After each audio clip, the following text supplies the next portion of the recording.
2025 National NRDAR Workshop. Official logo of U.S. Department of the Interior, March 3, 1849. Official logo of ORDA. Official logo of BRI, Biodiversity Research Institute, Innovative Wildlife Science.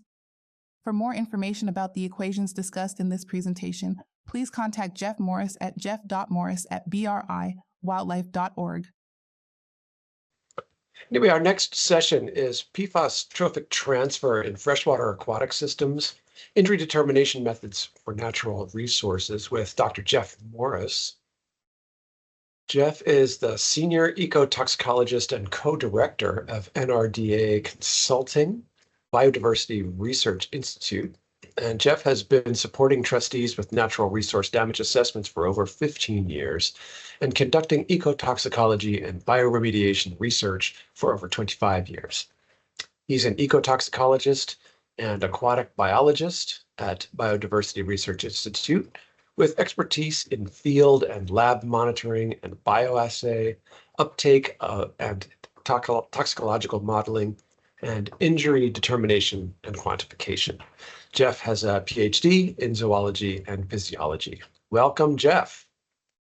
Thanks, Christian. Can you see my slide okay? I see it. Great. It's very clear. Thanks. Good to go. All right. Alrighty, let me get going here. Co-authors: Fabrizio Bonatesta. BRI co-authors: Heather Forth, Jamie Holmes, Andrew McFadden, Matt Rissing, David Evers, Lucas Savoy. So first want to acknowledge co-authors on this project. There's a bunch of them, lots of colleagues here at BRI and some former colleagues who have been involved in different aspects of what we're going to discuss today. Probably not a shock to a lot of people, but just also kind of want to just mention confidentiality. I'm not going to divulge anything that's confidential, but because I can't do that, there will be some details in some of what I'm presenting, including locations and some other stuff that it just can't be shared at this time. So kind of an overview on what we're talking about. So we've been, for different NRDA projects that we've been working on, we've been developing a modeling method to allow us to predict tissue concentrations in higher trophic level organisms based on concentrations of contaminants in sediment, water, or prey species. So, this is a model that could be applicable for looking at uptake and exposure modeling, but then also to potentially determine tissue concentrations in organisms and then apply different types of tissue concentration thresholds or even dietary exposure thresholds to those prey species.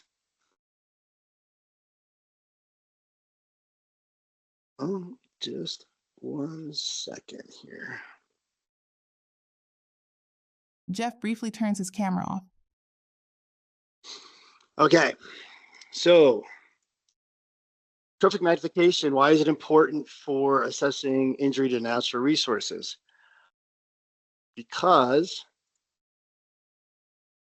big things eat little things, and then those contaminants increase in concentration as they move up the food chain. I'm sure most people on this call understand the concept of biomagnification. Diagram showing a series of 5 fish, each larger than the last, moving from left TL2 to right TL4+ along an arrow labeled trophic level. So when we're thinking about trophic magnification, it's just trying to quantify that through different trophic levels. So in terms of trophic levels, we got trophic level number 2 or trophic level 2, which would be a primary consumer. That's something that eats plants. All the way up to trophic level 4 or 5 or higher, depending on where things fall.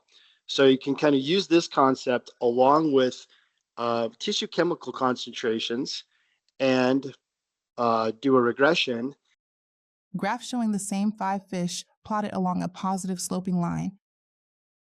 And what you typically see with a lot of these contaminants is that as you move up different trophic levels, those concentrations get higher and higher. That's biomagnification. And if you fit a regression to that, the slope of that line is the trophic magnification slope. So that tends to be steeper in contaminated habitats. So that's a key component to some of the modeling work that we've looked at. And the concept isn't new. So this has been around for a while, especially with folks that have been studying mercury and methyl mercury. Scatter plots showing data points from various species, like alligators and crayfish, forming a positive trend. A best fit line is drawn with the equation y equals 0.68x plus 0.81, r squared equals 0.69. Chumchil et al., 2011. This is a figure, sorry, this is a fuzzy figure, but it's actually fuzzy in the publication also. But this is some of Matt Chumchil's work looking at methylmercury accumulation, different organisms at Caddo Lake in Texas. So the same idea, you can plot tissue concentrations for different critters on the y-axis. And when you do this, it's always log-based concentration. So this is for methylmercury, the log of methylmercury versus the trophic position or trophic level for these different organisms. Again, you can fit a line to that. The slope of that line is your trophic magnification slope.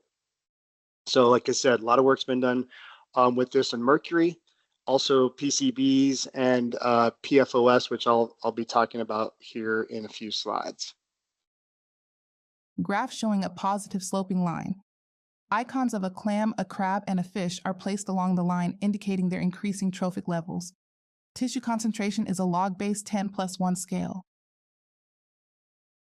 So in terms of trophic magnification slope, as I mentioned before, the steepness of that slope is important, indicates uptake rate into the food web. But this is just for tissue concentrations. There's no tie back to any kind of sediment or water concentration with this particular method. Two equations are shown. The first is BAF equals C tissue divided by C medium.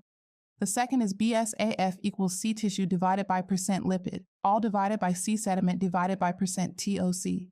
Below, a diagram illustrates a contaminant moving from sediment or water into a clam and then into a fish.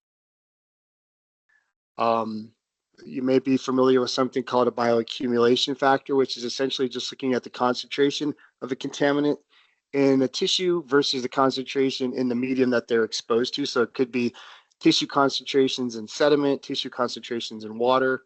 There's a variant of that that uses lipid normalized tissue concentrations and organic carbon normalized sediment concentrations. But what these are all essentially trying to do, whether it's just a ratio or trying to do some kind of regression, is to look at how what that relationship is between the exposure media, which might be sediment, and the concentration in a given species. And that's useful. But if we want to think about potential exposure to higher trophic level organisms, this isn't always the best way to try to estimate that. Also, because those organisms may not be in close contact with the sediment, even though there's a direct link through the food web. A flowchart showing two diagrams, one for BAF and one for TMS, trophic magnification slope, combining into a single trophic magnification model diagram that links a contaminant in sediment to a food chain. So what our model is built to do is to kind of take both of these concepts, trophic magnification slope, bioaccumulation factor from a given media, combine those into a model that can take media concentrations, so sediment or water concentrations, and predict tissue concentrations at higher trophic levels, given the concept of trophic magnification and bioaccumulation from the media. So just kind of go through a few aspects of the inputs for the model. There are trophic levels that need to be assigned. If you're using, in some of the examples I'll show, using sediment data, you have to have a sense of what that spatial sediment data looks like so that you can confine that a little bit into specific areas that you use to calculate the trophic magnification slope. And then I'll show kind of some slides on how you generate that model and what the output looks like. An equation for calculating trophic level is displayed. For more details about this equation, please contact Jeff at jeff.morris@briwildlife.org. So the first thing are trophic level assignments. So this is an important piece of this, obviously, there's different ways to get to trophic levels. Kind of the gold standard would be using stable nitrogen isotopes. And there's a couple of things you can do with that. If you have that type of data for all of the tissue samples, you can just use that directly as your x-axis rather than a trophic level. But if you don't have it for everything and you want to calculate trophic levels, there are some different publications out there with different approaches to doing that. But essentially what you're doing is you're taking the stable nitrogen isotope signature for some kind of a baseline organism that's usually, say, a snail or a bivalve, and then assigning that with a trophic level of 2, and then looking at stable nitrogen isotope data for other organisms, using that to scale and come up with calculated trophic levels. For a lot of NRDA work and other work, there just isn't a lot of good stable nitrogen or stable isotope data for nitrogen, and therefore you have to do some other things. So if you're working with fish, there's a website called fishbase.org that has a whole bunch of information on different types of fish species. For most of those, they do report a trophic level that's based on dietary studies. And so it's kind of a good starting point. It's never going to be exactly the same as your site. We know that from comparing, actual data that we've collected with what's on FishBase. But I think FishBase does a good job of showing the relative difference in trophic levels between different species. And then sometimes you're not going to have any information like that that you can really quantify. So you're going to have to base their trophic position for, say, invertebrates or other species just on what you know about where they are in the food web and what they feed on. And honestly, for a lot of our work, we end up using kind of a hybrid approach with all three of these, depending on what kind of data we have and what kind of data we don't have. But one way or another, you need to get to trophic level assignments for all the tissue concentrations.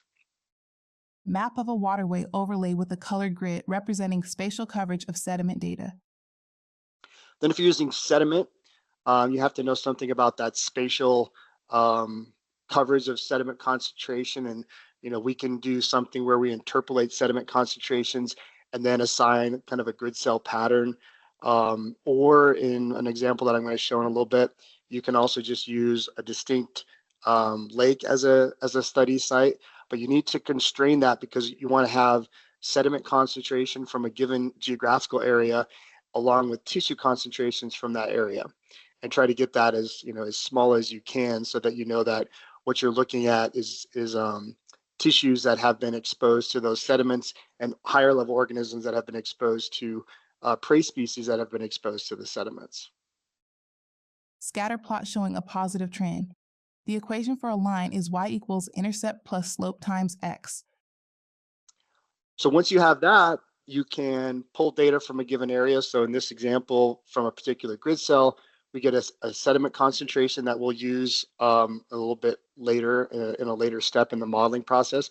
But we'll pull all the tissue concentration data from that site and put together a trophic magnification slope. This is trophic level for different tissue types and the tissue concentration on a log base 10+1 scale. So the slope of this line is our trophic magnification slope. And we also use the intercept from this as two key components to working on with our model. TMM generation. A flowchart shows how the slope and intercept from an area's trophic magnification graph are plotted against sediment contaminant concentration. This creates two new graphs, one for slope versus sediment with a positive slope, and one for intercept versus sediment with a negative slope. So what we do with that for a particular site is plug that into a regression for trophic magnification slope and for intercept based on sediment concentrations. So in this case, this graph represents one distinct geographical area or study site, but you have to have multiple sites in order to be able to fit a regression in this next step. So in these graphs, all of these points represent actual geographic locations or study sites for which you can develop a slope and you have a sediment concentration, which is on the x-axis, or the intercept for that curve, again, versus the sediment concentration for that site. Once you have that for enough sites, you can fit another regression line and use the equation from that line to determine what your intercept should be or what your slope should be at a given sediment concentration. Graph showing multiple black positive sloping lines, each representing a different trophic level from T2 to T4. Horizontal dashed lines indicate different threshold levels.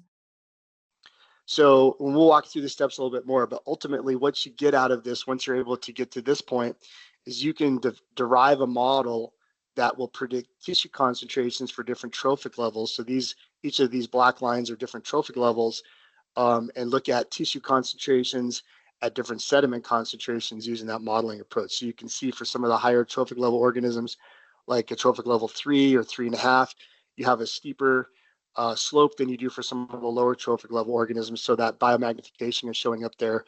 You've got increased concentrations as you have higher sediment concentrations. And then you can, these dashed lines are meant to be, examples of thresholds or adverse effects concentrations you might have. So you can start to ask questions about, at a given sediment concentration, am I exceeding a particular threshold for organisms at these different trophic levels?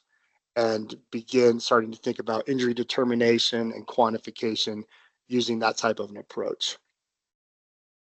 So I do want to talk a little bit about some specific example with PFOS.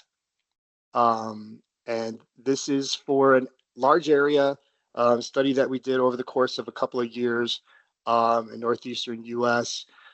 For this, the sources of PFAS, probably potentially atmospheric for the most part, but there might have been some also some local inputs. And for our study areas here that we used for the modeling, we actually had collected samples from 6 distinct lakes. So we have 6 lakes. We collected samples, analyzed all those samples for a suite of different PFAS. What I'm talking about here, when I'm focusing on, are the PFOS concentrations, and PFOS is definitely a PFAS that is known to biomagnify. So from each of those lakes, we have water, surface water, sediment, and biota samples. For the biota that we sampled, we have stable nitrogen isotope data for most of the samples. And we tried to collect samples that represent a range of trophic levels across that food web. So we have aquatic invertebrates, including benthomacroinvertebrates, snails, and crayfish. For some of the lakes, we do have frogs, a lot of different fish species, so bass, various sunfish, suckers, and catfish, and then some loon tissue. So we do have loon blood samples from adults and chicks. We have some tissue samples from loons that were deceased or euthanized because they'd been attacked by an eagle or something else. We didn't sample that for this project, but it was just kind of opportunistic. And then there's also a lot of loon egg data because loon nests frequently get abandoned for different reasons. And so some of those eggs don't hatch, and you can collect those and look at the concentrations in the eggs. Because we were focusing on loons as a top predator, the fish samples that we collected, we kind of limited the size range there to not be larger than the size that you would have an adult loon typically feeding on. A little bit of a shout out to BRI. BRI was actually started a little over 25 years ago, and some of the first work that was done at BRI and continues to be done now was actually capturing loons and collecting samples, primarily looking at concentrations of mercury in loon blood. But the method for collecting them is pretty cool. The loons are territorial when they're nesting. They have distinct locations on lakes that they protect and hang around in. And so you can go out at night and spotlight the loons, collect them, capture them, and get blood samples from adults. And then, like I mentioned, also from chicks, if the chicks are large enough. First 2 steps of the TMM process flowchart. Step 1 shows a diagram of Lake 1 with sediment and organism samples. Step 2 shows a trophic magnification graph for Lake 1 yielding a slope and an intercept. Okay, so kind of this trophic magnification model process. We have our 6 lakes. So this would be Lake 1. For that particular lake, we look at tissue concentrations and trophic levels. We get a slope and an intercept, kind of like we talked about before. PFOS reference lake. Scatter plot with a positive relationship showing tissue PFOS concentration versus trophic level. R squared equals 0.86. One data point for an abandoned egg is shown as a white circle, mostly obscuring the red diamond for adult blood behind it. So for the actual lakes that we looked at, I have a couple examples of that. So this first one is our reference lake. We have invertebrate samples, which are these gray symbols, some frogs, which are blue, fish in green, and then over here we have loon data. So the red diamond is adult loon blood, and there's another one right behind this white symbol, which is an abandoned egg. And then we also have chick blood. I put that on here just to kind of see the difference, even though this isn't a log scale on the y-axis. But I'm not including the chick blood in this regression because they're not really sure without stable nitrogen isotope data, which we don't have for these samples for the loons, where they fall in terms of trophic level. They're definitely going to be less than the adults. The eggs would be the same because the eggs are a reflection of the tissues in the adults, and the eggs haven't started feeding yet. These chicks, once they're captured, and they might be 6 to 8 weeks old, and they will have been feeding on smaller, lower trophic level organisms. But anyways, for this particular example, this is our reference. Surface water concentration on average was 0.28 nanograms per liter. Sediment was 0.09 nanograms per gram. And then when we fit a regression here, we get our equation, and the trophic magnification slope rounded off is this right here. So it's 0.58. Compare that to one of our contaminated lakes, which I've got another example of here. PFOS contaminated Lake 1. Scatter plot with a positive relationship showing tissue PFOS concentration versus trophic level. TMS equals 0.77, R squared equals 0.89. Instead of a trophic level of 0.58 or a trophic magnification slope of 0.58, we have a slope of 0.77, so that's a steeper slope. The surface water concentration was 1.47 and the sediment was 0.25, so much higher than our reference lake. And again, kind of the same idea. We have loon blood, loon eggs, fish, and invertebrate tissue from this particular lake. And we did this for 6 lakes in total. TMM process flowchart continued. Steps 1 and 2, shown previously, derive the slope and intercept for a single lake. Steps 3 and 4 plot the slopes and intercepts from multiple lakes against their sediment concentrations. So once we have that, we can kind of take the next step in this process, which is to plot up the trophic magnification for all 6 lakes versus the sediment concentration for each one of those, and do the same thing for the intercept here. 3 scatter plots show the relationship between the trophic magnification slope, TMS, and contaminant concentrations. All 3 show positive correlations. So if we look at what that looks like for our 6 lakes, you get these kinds of relationships. So this one up here is sediment. This is trophic magnification slope versus the sediment concentration for that lake. And you see you've got a relationship here. You can fit a curve to that, use that equation to get to your trophic magnification slope and intercepts for given sediment concentrations. You can do that in this case. Doesn't always work out this way, but in this case, you can do the same thing with surface water concentrations.